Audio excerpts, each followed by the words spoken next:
Why does the quiet feel so loud? For some, silence isn't peaceful. It's a vast, empty room where unwelcome thoughts begin to echo. It's a space they can't bear to be in for long, so they fill it with anything they can find. Another task on the to-do list, another episode in the queue, another scroll through an endless feed. This isn't just about staying busy. It's a form of emotional armor, a carefully constructed fortress of distraction built to keep an inner world at bay.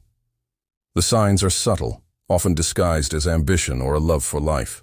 There's the person who works until exhaustion, their calendar a testament to their productivity, yet their inner landscape remains unexplored. There's the one who moves from one social event to the next, a whirlwind of motion, never still enough to hear the whisper of their own mind. And then there's the quiet numbness, a deliberate flattening of emotional peaks and valleys, where joy and sorrow are kept at an equal, manageable distance.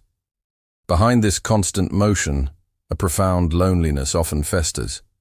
It's the loneliness of being a stranger to oneself, of living a life so full of noise that the sound of your own soul has become unrecognizable.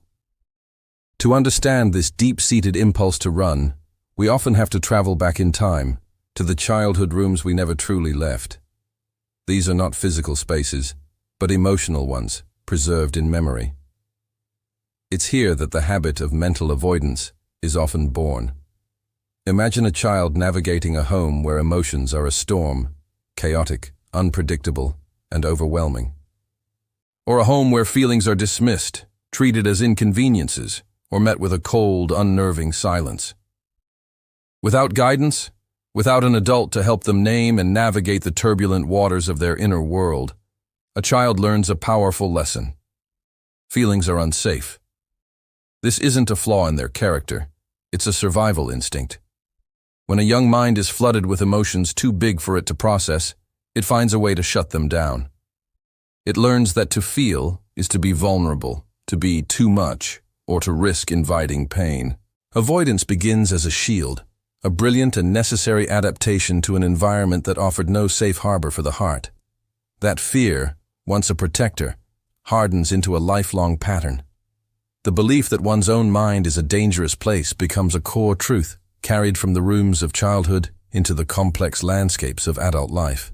From a psychological perspective, this internal retreat is a deeply ingrained biological response. When faced with a threat, our brains are wired for fight, flight, freeze, or fawn. But what happens when the perceived threat is not an external danger, but our own thoughts and feelings? The same system activates. Introspection becomes the predator. We flee by filling our lives with distractions and relentless activity. We freeze through emotional numbness and dissociation, a mental checking out where we feel detached from our own experiences. This is the mind's sophisticated defense mechanism at work. The amygdala, our brain's alarm system, flags intense emotions and memories as potential threats, triggering a cascade of stress hormones. Over time, the brain learns to associate stillness with the emergence of this threat. It starts to perceive the default mode network, the brain state active during quiet reflection and mind wandering, as a danger zone. Consequently, the mind develops a powerful resistance to stillness. It learns that the only way to stay safe is to stay in motion, to keep the cognitive guards on duty at all times. This pattern of cognitive avoidance isn't a conscious choice.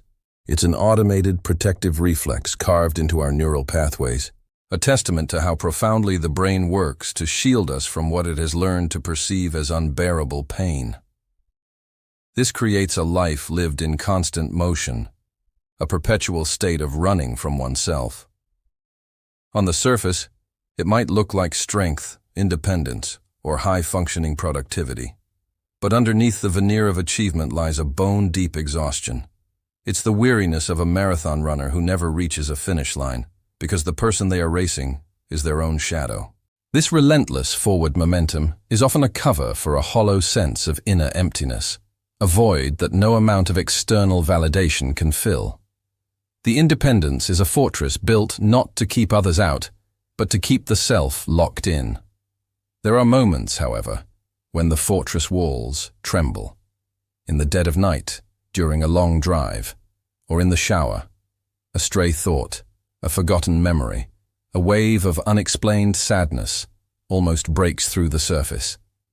It's a fleeting glimpse of the world that has been so carefully walled off. But just as quickly as it appears, it's pushed away. The music is turned up, the phone is picked up, the mind is redirected. Another distraction is thrown onto the fire, and the uncomfortable silence is once again vanquished. But the effort of holding it all back takes its toll, creating a life defined by the tension between the self that is and the self that is being desperately avoided. Then comes the moment the mind stops running. It's rarely a gentle or chosen pause. Avoidance, for all its strength, cannot hold back the tide of life forever. It fails in the face of a profound heartbreak, the sting of a major failure, the crushing weight of loss, or an enforced period of stillness, a sudden illness, a layoff, a lockdown. The noise stops, the distractions fall away, and for the first time in years, there is nowhere left to run. In that deafening quiet, the first encounter with one's raw, unfiltered thoughts takes place. What emerges is not a gentle stream, but a flood. Years of stored feelings, grief, anger, fear, regret, come rushing to the surface, overwhelming and disorienting. It can feel like being introduced to a stranger who has been living inside you all along. This moment is terrifying. It is the confirmation of the very fear that fueled the avoidance for so long. The belief that what lies within is too much to handle. Yet within this terror lies a strange and breathtaking beauty. It is the terrifying beauty of self-confrontation. The moment an individual finally meets the parts of themselves they have spent a lifetime disowning. It's painful, chaotic, but it is also the first moment of true, unarmored honesty. From this raw encounter, the path toward healing begins. It is not a battle to be won, but a process of learning to sit with the mind. The instinct is to fight the thoughts, to wrestle them into submission, but this only creates more resistance. The real work is in gentle awareness. It's the practice of observing thoughts as they arise without judgment, of watching them float by like clouds in the sky instead of getting swept up in the storm. It's about understanding that a thought is just a thought, and a feeling is just a feeling. Neither needs to be obeyed, feared, or immediately banished. This process is slow and requires immense self-compassion. It involves creating small pockets of silence and learning to tolerate the discomfort. Through this gentle, consistent practice, reflection begins to transform. What was once seen as a danger zone slowly becomes a source of information, insight, and eventually, strength. The mind learns that it can hold sorrow without shattering. It can feel anger without lashing out. And it can experience fear without running. This is how inner safety is built, brick by brick. It is the gradual formation of emotional resilience, the quiet confidence that you are strong enough to withstand the weather of your own inner world. Over time, something remarkable happens. The silence that was once a threat becomes a companion. The quiet that once felt like an empty, echoing hall transforms into a warm, welcoming home within.